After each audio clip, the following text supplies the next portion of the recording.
Welcome to Top Facts. These are Russian T-80BVM main battle tanks operating in Ukraine.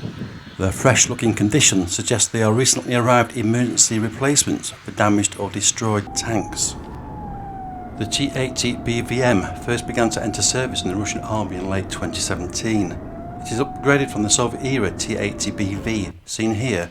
These outdated tanks are actually operating in the Ukraine in significantly greater numbers than its newer T-80BVM variant. The T-80BV has suffered huge losses on the battlefield.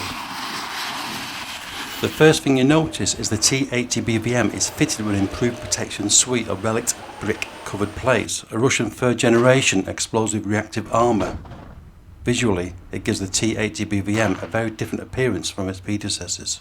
Also, the T-80BVM, while operating in Ukraine, has gained anti-RPG metal netting, just like Russia's most advanced operational tank, the T-90 ProRev 3 or Breakthrough 3. The T-80BVM is an extensive modernisation of existing T-80BV main battle tanks with improved armour and updated engine.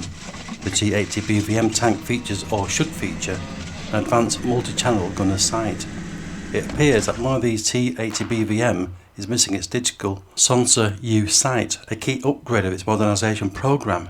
A highly regarded digital system which basically allows a Russian tanker gunner to spot a daytime target as far as 4 miles away.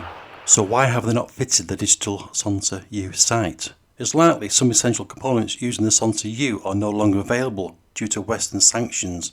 It's known, for instance, that some major components are French sourced.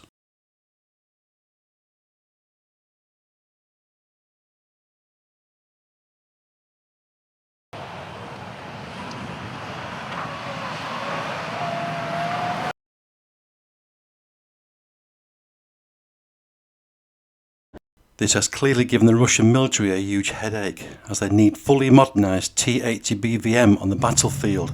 However, they need the new T-90M tanks a lot more. The T-90M is the priority user of the digital Sonsa-U sight, and is the Russian Army's most powerful operational main battle tank. To enable continued production of the T-90M, regarded as the tank with the best capability of defeating Western main battle tanks, they need to stop installing digital Sonsa-U sight on T-80BVM and redirect them to T-90M production. For a great many Russian tank crews operating in Ukraine, their battlefield losses may become even higher, as they will soon face tanks with superior sights and fire control systems from donated Western tanks that can see their targets up to 10 kilometers and have an effective precision firing range of 3,000 plus meters, giving Ukrainian tank crews a deadly battlefield advantage. However, a Russian T-90M breakthrough tank could challenge the Western tank's dominance, but only if produced in large enough numbers and with well-trained crews.